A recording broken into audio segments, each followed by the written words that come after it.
MS Dow's Ken Delaney and Carol Lenig have new reporting on FBI Director Kash Patel. According to three sources, Patel has on more than one occasion ordered that the security detail protecting his girlfriend escort one of her allegedly inebriated friends home after a night of partying in Nashville.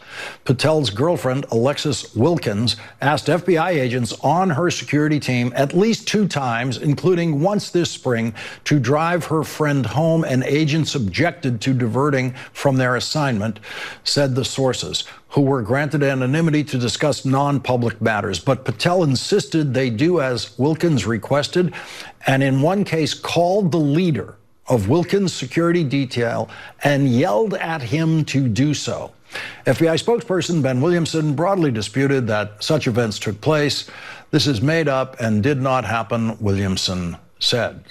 Senator Sheldon Whitehouse is back with us.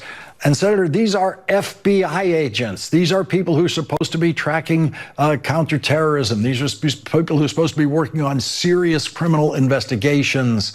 And this is what Kash Patel has them doing. Yeah, I mean, if you're a serious person and are capable of doing the job of director of the FBI, then what you pay attention to is doing your job and doing your best and protecting the American public from crime and terrorism and all of that. If you're not that, if you're a clown who knows you're no good at the job, then it's all about cosplay and dress up and where's my raid jacket that has to be just the right one for me so that everybody can see me in my FBI raid jacket.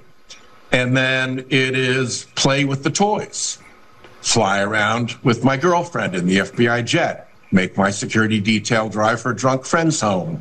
And it's a signal of how these people approach their jobs. They're not serious people. This is their chance to basically play at being the FBI director, and they're distracted by the toys and the fun and games of it all because fundamentally they're not up to doing the real job. There is this kind of madness all over this administration, from Robert Kennedy Jr. to Pete Hegseth to the FBI director. It is just all over it. And I feel like every once in a while we have to remind the kids out there that you get fired for this kind of stuff in any other version of Washington life. And in any other version of Washington life, no one even dreams of using one of the government jets for dates with the girlfriend, and no one even dreams of having FBI agents take girlfriends' drunk friends home. Like, that couldn't cross their minds. Nope, and there would be real sanctions.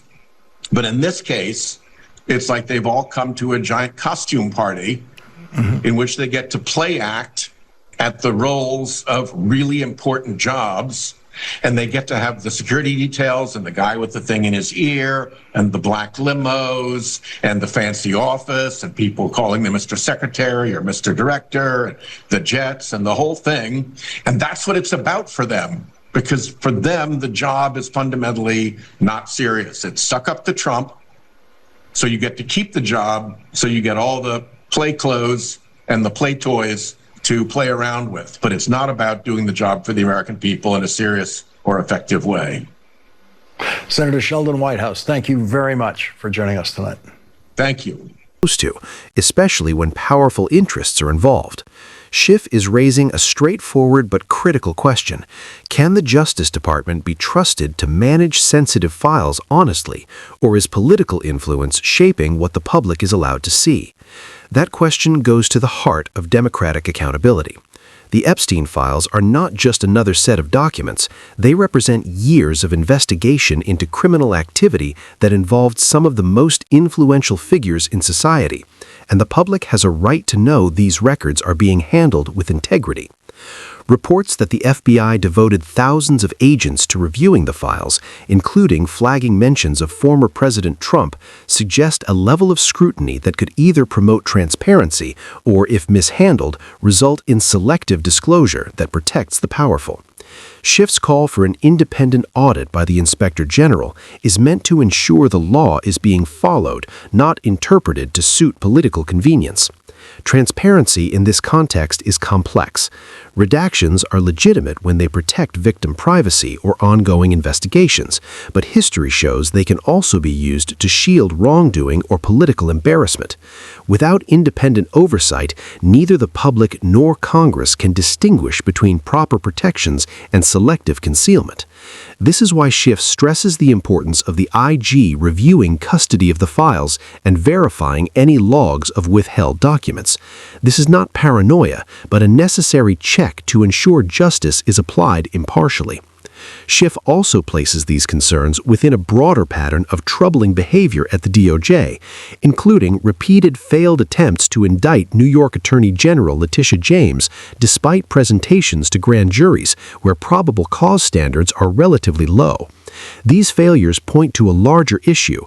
When leadership becomes politicized, the department risks acting as a tool of retribution rather than a neutral enforcer of the law.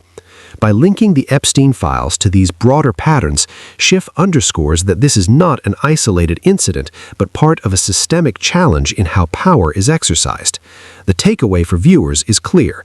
The health of a democracy depends on institutions acting in good faith. Transparency, independent oversight, and accountability are essential, not optional. When redactions or missing documents hide inconvenient truths, trust erodes and public confidence in the justice system weakens. Schiff's push for an IG audit is ultimately about restoring confidence that laws are applied evenly and that no one is above scrutiny. This is also a human issue. Victims, survivors, and everyday citizens are affected when justice is incomplete or opaque. Understanding how these decisions are made, what is withheld, and who makes those calls helps explain why oversight matters. This is not about speculation or politics, but about ensuring the public can learn the truth and that institutions are held to the standards they claim to uphold.